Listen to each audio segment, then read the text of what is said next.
देखी आई सावन कि कितना जोर के मेला लागल बा बाबा के दरबार में आ कमरिया सब एकदम धूम मचैले बा। एक तो हम जाके छोड़म बाबा के दरबार में आ नीलकंठ महाराज के हम जल चढ़ा के आए। कैसे उठान में अरे बाबा के देवघर नगरिया में अरे बड़ा मजा आवे कमरियन में।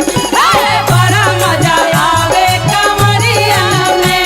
अरे बड़ा मजा आवे कमरिया में।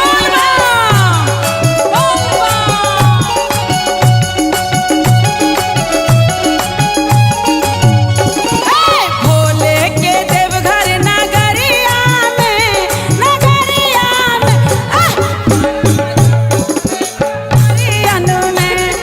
बड़ा मजा आवे कमरियन में। अरे बड़ा मजा आवे कमरियन में।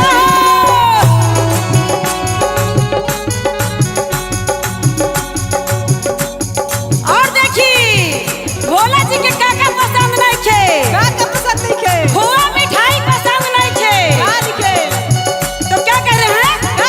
खाए ना भोला हमर खोआ मिठाई, खाए ना भोला हमर खोआ मिठाई। भैया धतुर हुनका संगमा में बड़ा मजा आवे कमरियन में। बड़ा मजा आवे कमरियन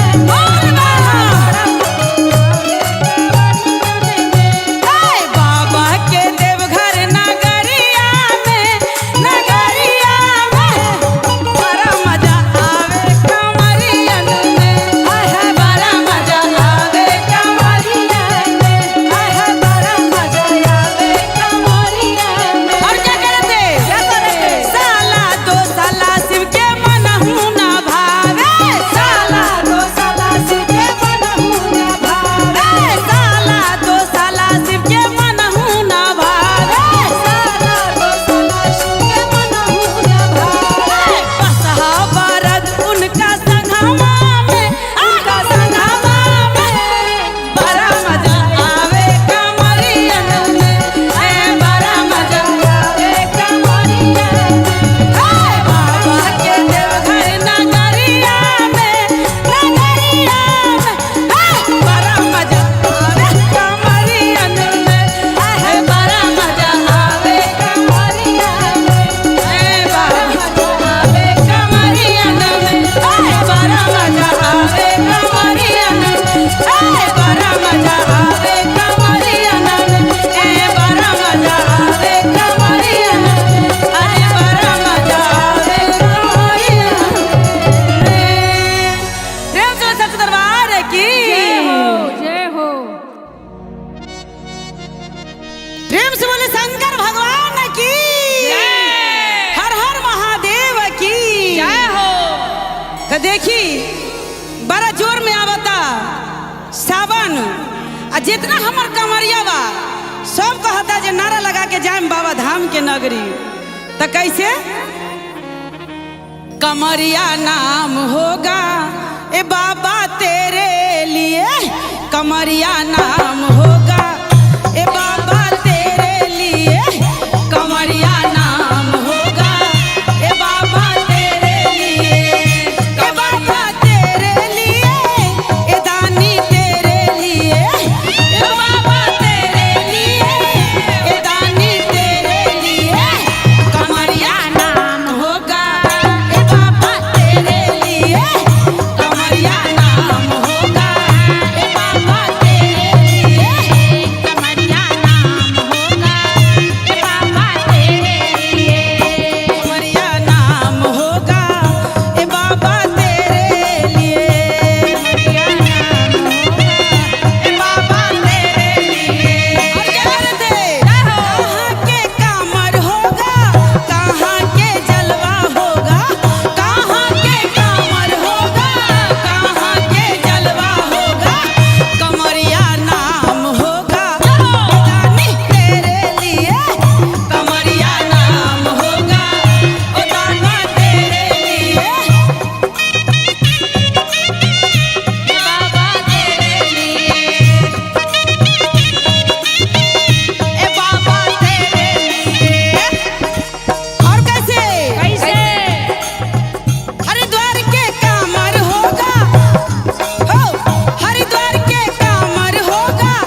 प्रेम से बोले शंकर भगवान की जय। बोल हर हर महादेव की जय हो। गौरा पार्वती की। तो देखी दिखाई दिखाई कविता जी हाँ जी अपना घरे में चर्चा रख ले बा बड़ा भाव लेके। हाँ कहत है सावन के दिन आयल बा हम अपना घरे में चर्चा कराएम और शिव गुरु के और लीलम दीदी के बड़ा मान सम्मान लेके अपना घरे बुलाएम। तो चर्चा करावा तो कैसे कैसे कैसे अरे आंगा नाम लौटई आके ये हो गहूँ मनसा पवारे जान रे जान ई हो गहूँ मनसा पवारे जान रे जान रे कैसे के मारी आई हो गहूँ मनसा पवारे जान रे जान रे कैसे मारी आई हो गहूँ मनसा पवारे जान रे जान रे कैसे मारी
शिव गुरु महाराज की जय हो। चलो हो, चर्चा होता कहाँ हो? मधु जी के घर पर। हाँ, मधु के सबके आंगन बोलैले बारे मधु जी हाँ, अपना ऑटो आ घर में गइल बा। चर्चा करावता। ए पूनम दीदी, आय ऑटो आ गइल बा, चल। हाँ चलो, किराया दी मधु जी, इतना दूर जाम पैदल थोड़ी। हाँ, ठीक बा। तो देखी राजू बाबा, एगो रहे दुखिया आ एगो रहे सुखिया। हमरे नियर जैसे कहता हमर मधु जी जे हम बड़ा दुख बानी, आहा, आ प्रियंका जी कहता नी जे हम अकेले बानी तो सुख बानी, आहा, हम ठीक बानी। महादेव हमरा के सब चीज देले बा ठीक ठाक। आ मधु जी बड़ा गरीब बारे, कुछो नहीं के महादेव जी इनका के देले।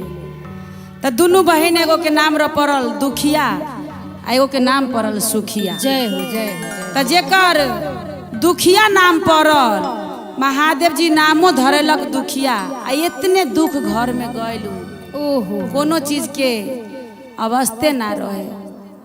आ जे सुखिया रहे, महादेव जी ओकरा के आले आल और कैले रहे। ओहो, कहता जे भरले के भरता, आ जे गरीब बा ओकरा के और खोद खोद के महादेव जी खाक क देता। आ जेकरा के ढेर देले बा ओकरे के खूब देता। हाँ, समझ कहे। लू समझ कविता। गई। हाँ, तो जब सुखिया बहन रहे, हाँ। वो दौड़ल दौड़ल अपना सुखिया कनाल दुखिया, दुखिया।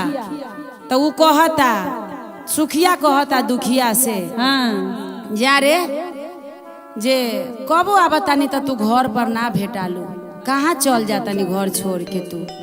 तो कहता का करी दीदी, घर में न लकड़ी बा, न गैस बा, न राशन बा, न पानी बा, कुछ नहीं के। तो ना जाम गाछ वृक्ष में लकड़ी काठी तोड़ेला। तो बच्चा सबके का खिलाम रात में। हाँ, भगवान तोरा के तो ढेर देले बा, तो तू कहाँ निकलबू, हमरा के तो कुछो नहीं खे देले बा। तो हम तो अपना बच्चा सबके खातिर चल जाता नहीं जंगल झाड़ में लकड़ी काठी तोड़े खातिर। आ उधरे कहीं चर्चा उर्चा होता, हुए बैठ के अपना पान प्रसाद लेके आवतानी, बच्चा सबके देतानी। तो बच्चा सब हमर खा के अपना गुजारा करता।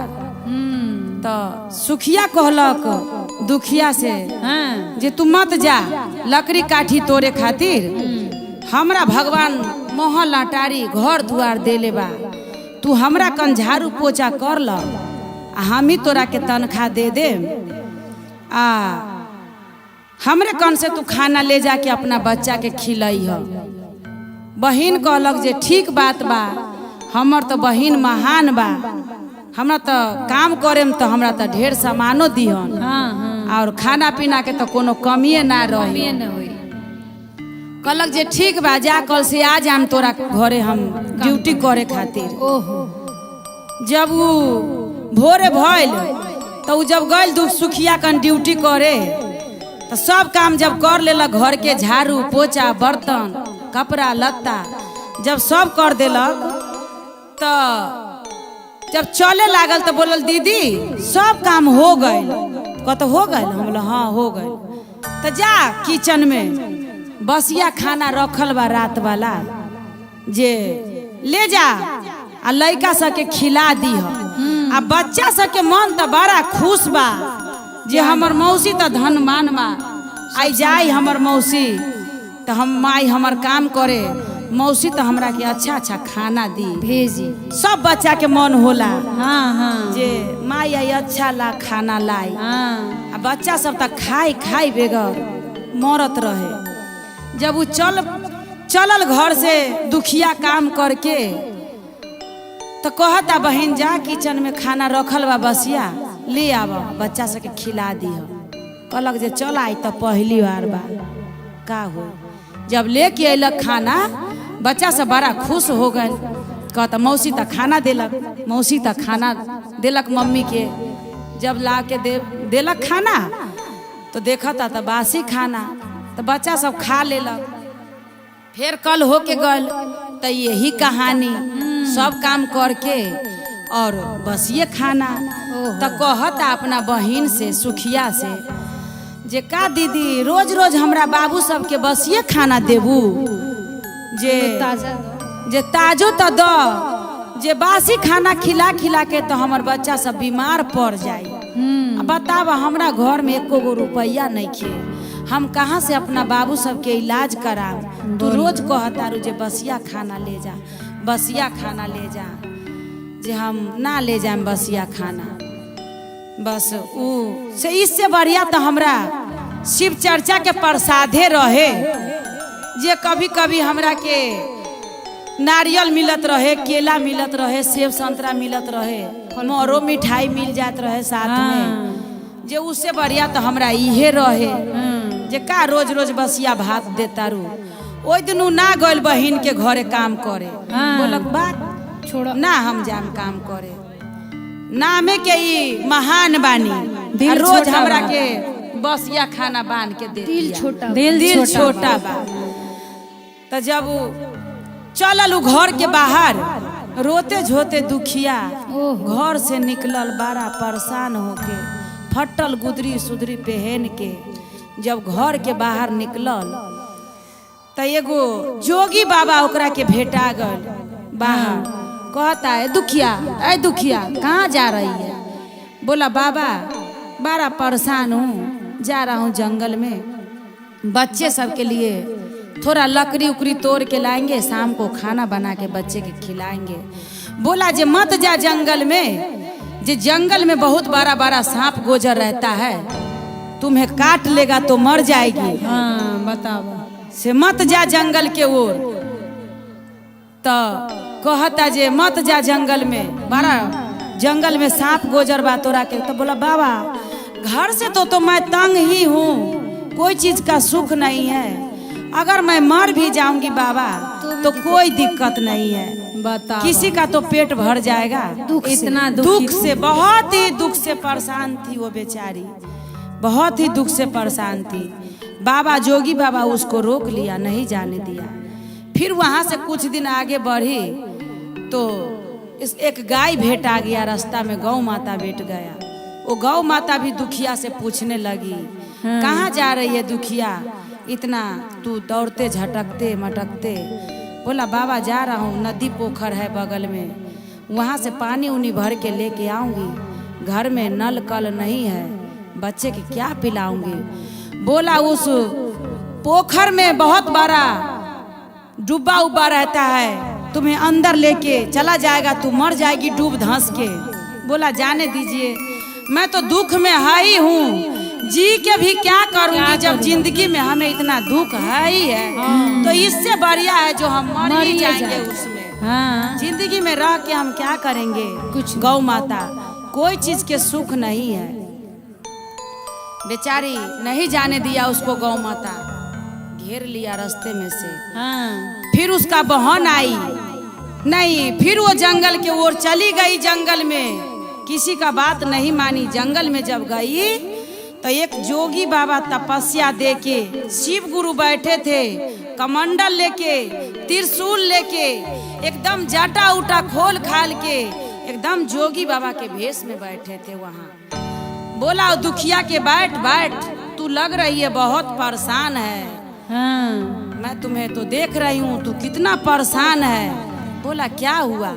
बोला बाबा मैं बहुत परेशान हूँ, जे क्या बताऊं, घर का स्थिति तो बहुत हमारा बेकार है, हमको तो अब जीने का मन नहीं कर रहा है बाबा। बोला जे तू तो बहन के पास ड्यूटी कर रही थी, क्या हो गया? बहन तो तेरा बहुत महान था, इतना कोठा अटारी गाड़ी घोड़ा सब था उसको पास तुम्हें तो दरमाहा नहीं मिला।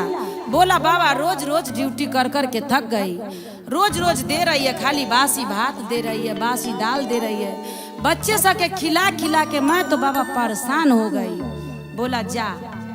बाबा वहां से माटी उठा के और उस दुखिया के दी, आ बोला जे तू जा, ये माटी के अपने बक्सा में रख दियो और किसी से मत बताइयो, और जैसे चर्चा होगा कहीं वैसे तू चला जाइयो चर्चा में, और वहां जाके चर्चा के कथा सुनना और वहां से आना अपने घर में प्रसाद लेके। अगर तेरी बहन आ गया ड्यूटी के लिए कहने जे दुखिया चल मेरे घर ड्यूटी कर, तो तू ड्यूटी चली जाना उसको घर में, माना मत करना, ड्यूटी जाना। बहन आ गई भोरे भोरे, बोला चल जीजा बुला रहा है तुम्हें ड्यूटी करने के लिए, चल वहाँ। हाँ, ड्यूटी जब गई बहन के पास, हाँ, गई। यहाँ तो उसका जो राख उठा के दिया बाबा, वो सुखिया से माला माल हो गई दुखिया। ओहो, जय भोलेनाथ। एकदम शिव गुरु की कृपा। कोठा अटारी घर गाड़ी, द्वार घोड़ा। बंगला सब उसको घर पे एकदम तैयार है। मधु जी के दुखिया ना। तो मधु जी के जय हाँ, दुखिया सुखिया तो देख के दुखिया के हैरान हो गया राजू बाबा। हाँ। क्या चमत्कार हो। जे किसको क्या चमत्कार हो गया, अभी इतना दुख में थी और इतना तो महान हो गई ये। आहा, जय अब भोलेनाथ। ये क्या हमारे पास आएगी झाड़ू पोछा लगाने। अब उस सुखिया के भी मन में लालच फैलने लगा। हम भी अमीर हो। बोला जे तुम्हें कहाँ से इतना हो गया रे, अभी तो तू मेरे पास झाड़ू पोछा करने आती थी, आहा, जय अभी तेरे पास कहाँ से इतना माला माल हो गया। हाँ। बोला जे हम जंगल में गए, शिव चर्चा में गए, तो एक जंगल में जोगी बाबा भेटाया, वही हमको दिया। राख उठा के दिया, हम रख के तुम्हारे घर में जब तक गए झाड़ू पोछा करने, तब तक हमको इतना हो जय गया हो, धन। जय हो, वो जय सुखिया भी यही काम करने लगी, चर्चा में जाने लगी, जंगल में भागने लगी। देखा बताइए उसको कितना मन में लालच फैल गया। जो मतलब कम से कम ये सोचना चाहिए, मधु जी का सुख देखा नहीं गया उस। मधु जी के सुख प्रियंका जी के देखा नहीं गया। कम से कम ये सोचना चाहिए, जो हमारी बहन दुख में थी, महादेव इनको आले-आल कर दिया, खुशी तो के कम से बात कम है। खुश होना चाहिए। बिल्कुल बिल्कुल। सुखिया भी ऐसा ही भाग दौड़ करने लगा।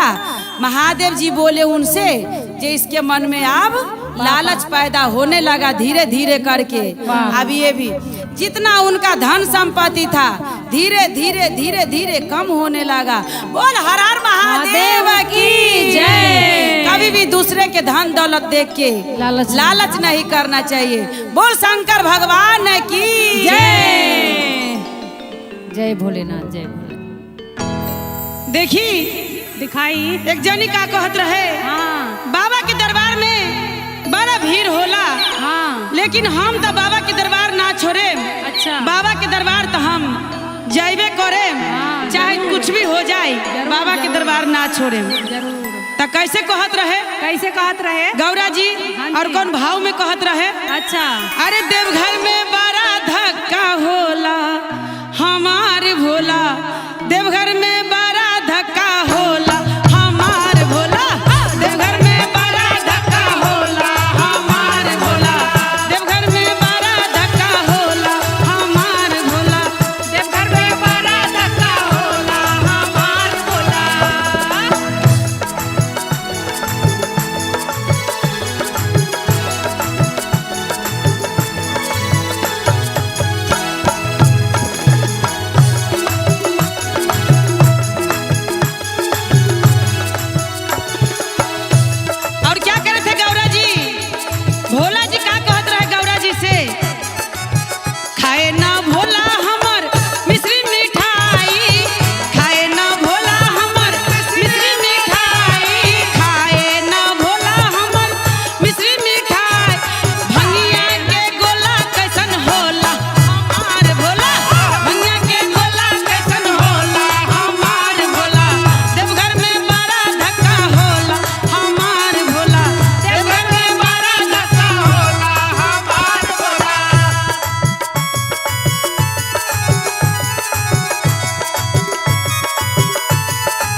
कविता हाँ मुन्नी तो दाया मांग लेलकै। हाँ तनी शिव गुरु से पूछे हमर दाया के मोटरी कहाँ छुपा के रख देलखी। हाँ पूछा पूछा मिलबे नहीं करे छै दाया के मोटरी। हाँ खोजा खोजा खोजा कहाँ? तो प्रेम से बोले साचे दरबार की तो कहे के बा हाँ कहाँ भूलैली ना ए गुरु जी कहाँ भूलैली ना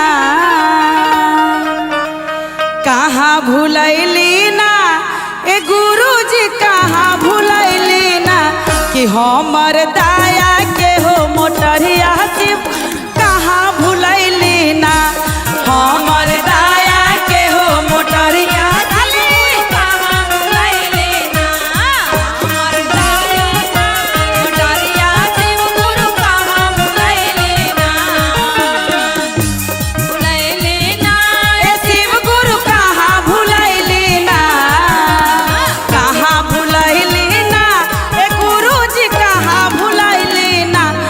हमर दाया के हो मोटरिया शिव कहाँ भूलैली ना हमर दाया के हो मोटरिया शिव गुरु कहाँ भूलैली ना मोटरिया शिव गुरु कहाँ भूलैला ना। जय हो जय हो।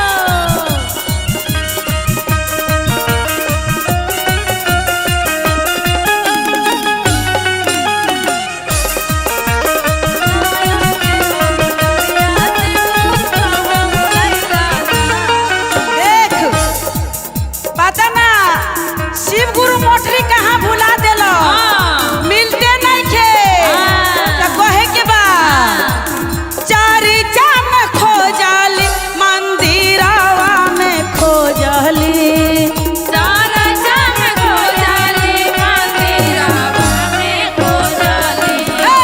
चारी चाम खोजली मंदिरवा में खोजली सारा जाम खोजाली मंदिरवा में खोजाली। तैयो न मिललहि ना ए गुरु जी तैयो न मिललहि ना कहीं जे मिललै ना मिललै ना। कि हमर दाया के हो मोटरिया शिव कहाँ भूलैली ना हमर दाया के हो मोटरिया शिव कहाँ भूलैली ना।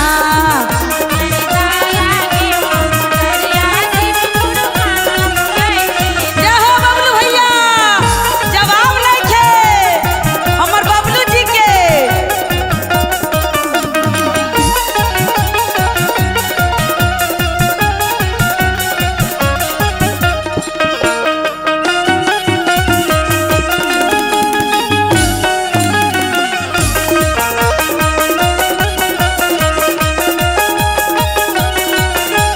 देख ले मंदिर में खोज लेली आ चर्चों में खोज लेली आ दाया के मोटरी ना मिलल तो तनी गंगा मैया में डुबकी लगा के देखती हूँ कहीं मोटरी हुए मिल जाई तो कहे के बा गंगा में खोजली जामुनावा में खोजली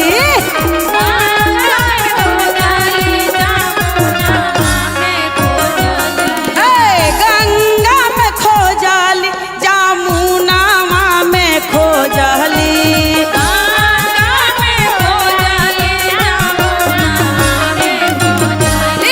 कि डुबकी मार मार के खोजली हम तैयो न मिलल ना कि डुबकी मार मार के खोजली मोटरी तैयो न मिलल ना कि हमर दाया के हो मोटरी शिव गुरु कहाँ भूलैला ना कि हमर दाया के हो मोटरी शिव गुरु कहाँ भूलैला ना कि हमर दाया के हो मोटरी शिव गुरु कहाँ भूलैला ना। प्रेम से बोले साचे दरबार की लीलम दीदी के प्यार की प्रेम से बोले साहेब भैया की जय हो। लीलम दीदी की जय हो। क्या बात बा हरिंदर भैया की आ लीलम दीदी के तो ये भैया गुरु भैया सा जवाब नहीं किए हमरा साहेब जी के दुनिया में प्रचार कैले बा एकदम शिव चर्चा के, गली गली में छायल बा शिव चर्चा, कहीं जवाब नहीं थे। जहाँ जाई तहाँ शिव जी के ही गुणगान होला। हरिंदर भैया लीलम दीदी के तो कोनो जवाबे नहीं थे। जय हो जय सब गुरु बहिना सब कंगना पहन पहन के आ शिव चर्चा में मगन रहता। तो देखी कहता लोग बाग जे चिड़िया पंछी में तो कोई उनका वैल्यू नहीं खे। कहता गुलेती से मार दी चिड़िया मर जाई, लेकिन देखल जाई तो सबके प्राण एक ही बा, चाहे वो चिड़िया होई आ चाहे मनुष्य होई, सबके प्राण बाबा भोला एक के जैसे रचले बा। तो कहे के बा कि सुगना का कर बुराई राई जोर के,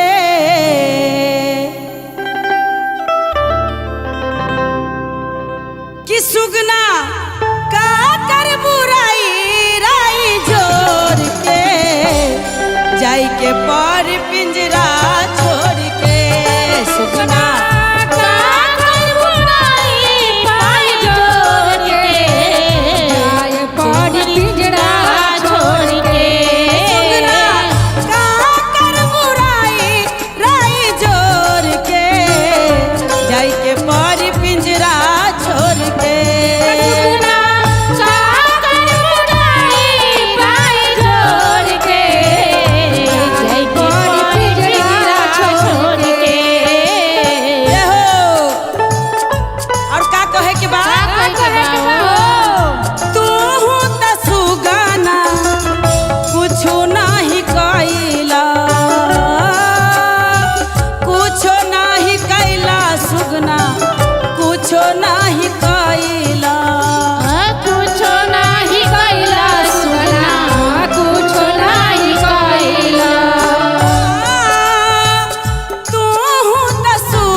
नगरी में भजन कीर्तन में दिल लगाला, यही जाई साथ।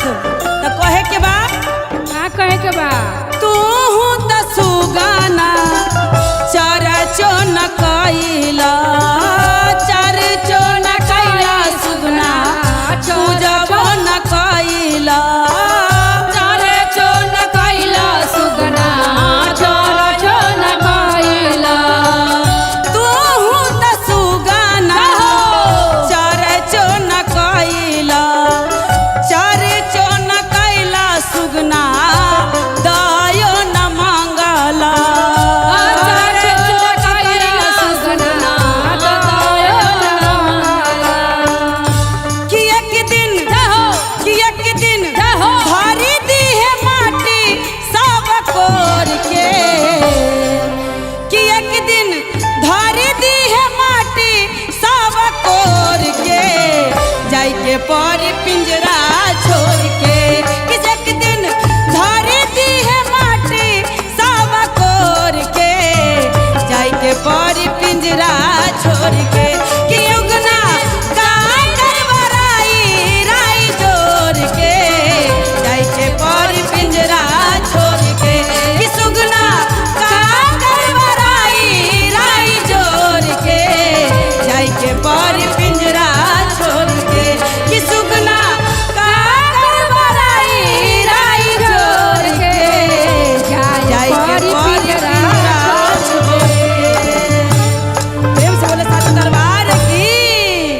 से बोले साचे दरबार की जय हो जय हो। लीलम दीदी हरिंदर भैया की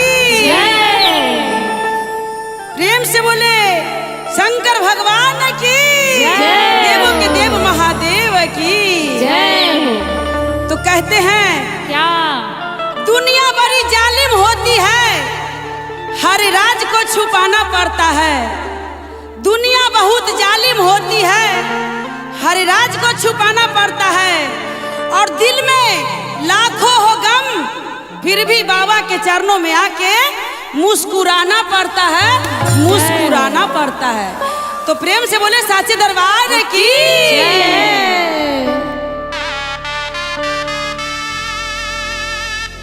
तो आइए हमारे जितने गुरु बहना हैं और जितने गुरु भैया हैं, सब देखिए श्री धाम में और आसन लगा के शिव गुरु के बुलाए हैं और कह रहे हैं जो बाबा जल्दी आके हमारे आसन पे आप बैठिए, आपका आसन लगा हुआ है, बस आपके आने का ही इंतजार हो रहा है बाबा। तो कहना है आईना शिव गुरु, आईना शिव गुरु, आईना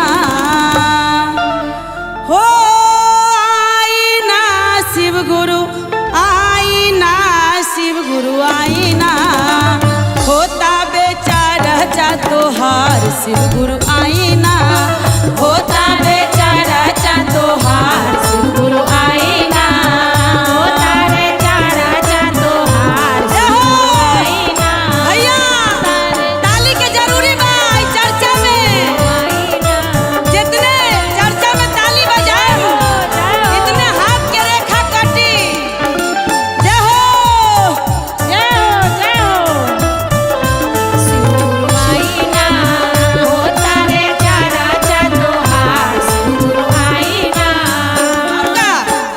संगही में आवता हरिंदर भैया, संगही में आवता हरिंदर भैया, संगही में आवता हरिंदर भैया, संगहि में आवता हरिंदर भैया।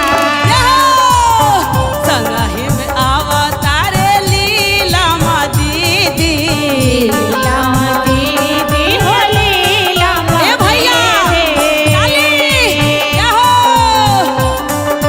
लीलम दीदी। आईना शिव गुरु, आईना ये बाबा, आईना आईना गुरु, आईना ए बाबा, आईना। क्या हो, क्या बात है। होता बेचारा चा तोहार ताली आईना, होता भैया बेचारा चा कम ना करी, आईना। होता बेचारा चा तोहार शिव गुरु, आईना तारे चारा चा तोहार शिव गुरु, आईना। और का कहे के बा, का कहे के बा? संगही में आवेला राजू बाबा, संगही में आवता बालू भैया, संगही में आवता हम राजू बाबा। संगहि में आवता हो राजू बाबा। क्या हो ए भैया हो आईना शिव गुरु, आईना ये बाबा,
शिव गुरु आई ना। प्रेम से बोली साचे दरबार की जय हो। प्रेम से बोले शंकर भगवान की जय। तो देखिए 4 दिन की जिंदगी हमारे सबको बना है और इस जिंदगी में कुछ नहीं रखा है, कुछ नहीं है। जितना प्यार मोहब्बत हम बना लेंगे, प्यार से रह लेंगे, वही हमारा साथ जाएंगे और कुछ नहीं जाएंगे। ना कोठा, ना अटारी, ना पैसा, ना कौड़ी, सब यही रह जाएगा। सिर्फ जाएगा तो हमारा प्यार ही जाएगा हमारे साथ। पूनम और कुछ नहीं दीदी जाने वाले। 4 दिन की चांदनी फिर अंधेरी 4 रात। दिन के भगवान जिंदगी बना है बस। इतने अच्छे से। हाँ। तो इस जिंदगी के बहुत खुशहाल से काटना है, काटना और है। बहुत प्यार से रहना है इस जिंदगी में। जिस दिन पिंजरा में पड़ जाएंगे उस दिन पता चला जो हम उड़ जाएंगे। उड़ जाएंगे। तो कहना है कैसे? अरे 4 दिन के जिंदगी में नइखे कोनो रखवा रहवा, उड़ी रे जाई है। जय हो। 4 दिन के जिंदगी में नइखे कोनो रखवा रहवा, उड़ी रे जाई है ना, कि उड़ी रे जाई है ना। इता पिंजरा से हो सुगुनावा, उड़ी रे जाई है ना। इता पिंजरा से हो सुगनावा, उड़ी रे जाई है ना। इता पिंजरा से हो सुगनावा, उड़ी रे जाई है ना। पिंजरा से हो सुगुनावा, उड़ी रे जाई है ना। इता पिंजरा से हो सुगनावा, उड़ी रे जाई है ना। जय हो। हर हर महादेव। जय को सगेले सुगना दुई को सगेले, तेसर हो को सहना। एका को सगेले सुगना दुई को सगेले, तेसर हो को सहना। सुगना तेसर हो को सहना।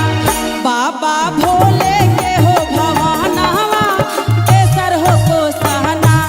बाबा भोले के हो भवानवा, तेसर हो को सहना।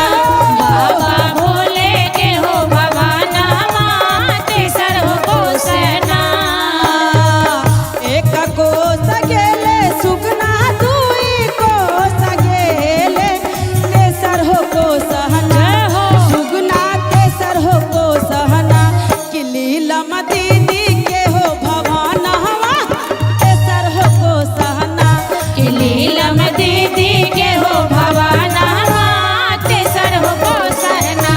कि लीलम दीदी के हो भवानवा, तेसर हो को सहना। और कैसे कैसे? बताइए बताइए।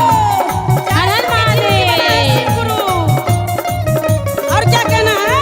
क्या कहना है? 4 दिन के जिंदगी में नइखे कोनो सुगानवा, उड़ी रे जाई है ना। 4 दिन के जिंदगी में नइखे कोनो सुगानवा, उड़ी रे जाई है ना। ए जी उड़ी रे जाई है ना। इता पिंजरा से परानवा, उड़ी रे जाई है ना। इता पिंजरा से हो परानवा, उड़ी रे जाई है ना। इता पिंजरा से हो परानवा, उड़ी रे जाई है ना। इता पिंजरा के हो परानवा, उड़ी रे जाई है ना। जय हो। जय हो हर हर महादेव। जय हो पूनम दीदी। और देखी सुगन जाके कहाँ बैठल बा? कहाँ? नीलम दीदी के महल पर। ओहो। एका को सगेले सुगना दुई को सजाई है, तेसर हो को सहना। जय हो। एका को सगेले सुगना दुई को सजाई है, तेसर हो को सहना। लीलम दीदी के हो भवानवा, तेसर हो को सहना। कि लीलम दीदी के हो भवानवा, तेसर हो को सहना। कि लीलम दीदी के हो भवानवा, तेसर हो को सहना। कि लीलम दीदी के हो भवानवा, तेसर हो को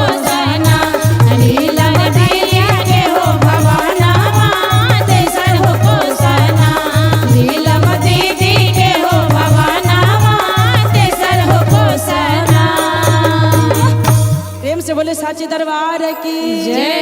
नीलम दीदी हरिंदर भैया की जय। बोल शंकर भगवान की।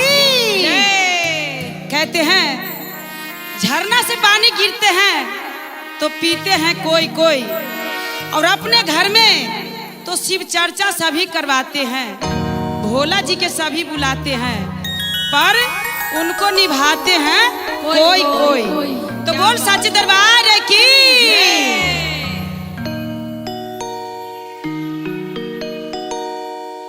तो देखी भोला जी सामने में आवता बारा तूफान में, आ जितना कमरिया बा सब बाबा के नारा लगावता बारी जोर से, आ ओकरा पीछे पीछे हमार कविता झा भी, सुधा सारथी भी, इधर से मधु पांडे जी, सपना जी, प्रियंका पांडे जी, और साथ में हमार मम्मियों बारे सासू माँ जी, और ओकरा साथे साथे पूनम पांडे भी बड़ा कामर लेके जोर से जाता कि हमरा बाबा के दर्शन करे के बड़ा मन करता। तो बोल सच्चे दरबार की। का कहता हो कि भोला सावन में देव घर से आवेला,